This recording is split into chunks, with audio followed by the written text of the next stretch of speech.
Some gamers play video games just for fun, some for competition, and some for inspiration. But for many, video games are a very necessary form of connection, and that's what the Able Gamers Foundation is about. The Able Gamers Foundation is a charity that supports and advocates on behalf of disabled gamers all over the world, and also works with game developers on making games more accessible to disabled players.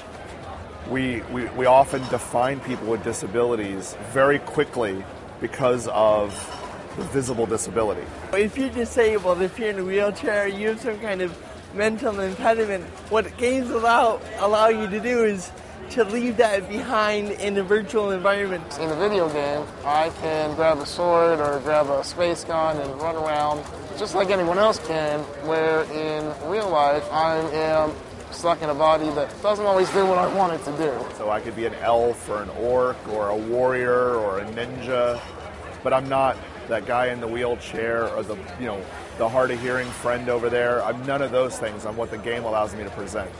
So it doesn't matter if you don't have any, let's say you're a double amputee and you don't have any legs. That in a game that doesn't matter. You can still jump and fly and fight and kill lots of enemies, and it levels the playing field for everyone. So everybody is the same in the video game. The Able Gamers Foundation not only reaches out to the community, they reach out to game developers as well in the attempt to have games designed that are more accessible to the disabled. Given the fact that there are 30 million disabled people in this country alone, that is a big market that you're not actually targeting right now. So I think that we're starting to get through, but that's still a big fight, is explaining why those investments make sense and how you can reap those rewards. I know people who have amazing lives, met their wives, met their husbands because of video games, because the video game allowed for them, their personality to come out and define them, not their disability.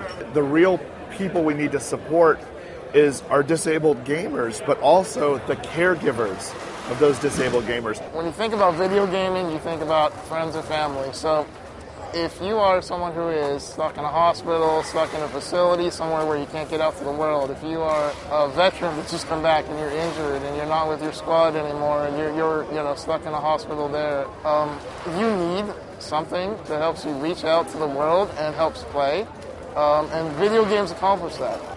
With things like clans and fan sites and social media, what you're really able to do is experience a full social life without ever really having to go anywhere.